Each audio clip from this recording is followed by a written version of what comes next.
On the day of our wedding anniversary, I found out I was pregnant. I slipped through the rain to the private lounge where Daryl was spending the evening, wanting to surprise him. Outside the door, through the gap left ajar, I heard him talking with his friends about a surprise he had planned for our wedding. Josephine still has no idea she's been sleeping with both of us. Every winter, I send my twin brother to take my place with her. Through the crack in the door, amid the roar of laughter, I caught sight of a man who looked almost identical to Daryl. Imagine the look on her face at the wedding when she sees that video of my brother on top of her. I clutched the pregnancy test results in my hand, ready to storm in and demand to know why he'd done this to me. But then I heard Daryl's voice again. Sarah's career has taken off. Josephine served her purpose. Sure, she lost her family and her career because of me, but I gave her a few good years of the high life. I'd say we're even. The casual indifference in his tone sent ice through my veins. A man who had done everything in his power to hurt me for the sake of another woman. I was done with him. And everything he had stolen from me, I would take back, every last piece.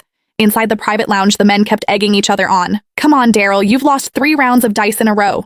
You owe us something juicy. What's this big surprise you've got planned for Josephine at next week's makeup wedding? I stood outside the door, heart brimming with sweetness. 3 years since we'd signed the marriage certificate, and Daryl had been so consumed by work that the wedding kept getting pushed back. Now I was going to bring our baby along and finally make it complete.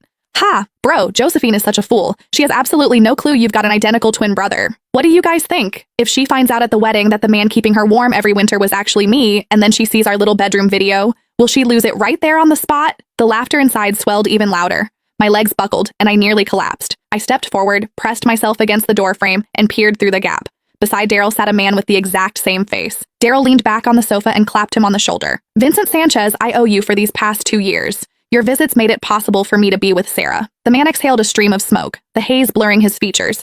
I don't get it, bro. Sarah was your college crush, so why'd you marry Josephine? Even in bed, she's boring as hell. I'm so sick of her. The men who usually greeted me with fawning smiles and called me Mrs. Sanchez were now leering and cracking vulgar jokes. I stood frozen, struck as if by lightning, unable to move, but the fury inside me burned hotter with every second. I drew a deep breath, gripped the door handle, and steeled myself to charge in and confront Daryl. Then the words from inside stopped me dead. I was only ever with her for Sarah's sake. At the sound of that name, my fingers tightened around the pregnancy report until the paper crumpled. There was a tenderness in Daryl's voice I had never once heard before. Sarah went abroad right after college to chase her dream of becoming a jewelry designer. By the time I wanted to go find her, she'd gotten married. Later, when the international jewelry design competition came around, Sarah was so anxious about Josephine entering the same contest that she couldn't sleep.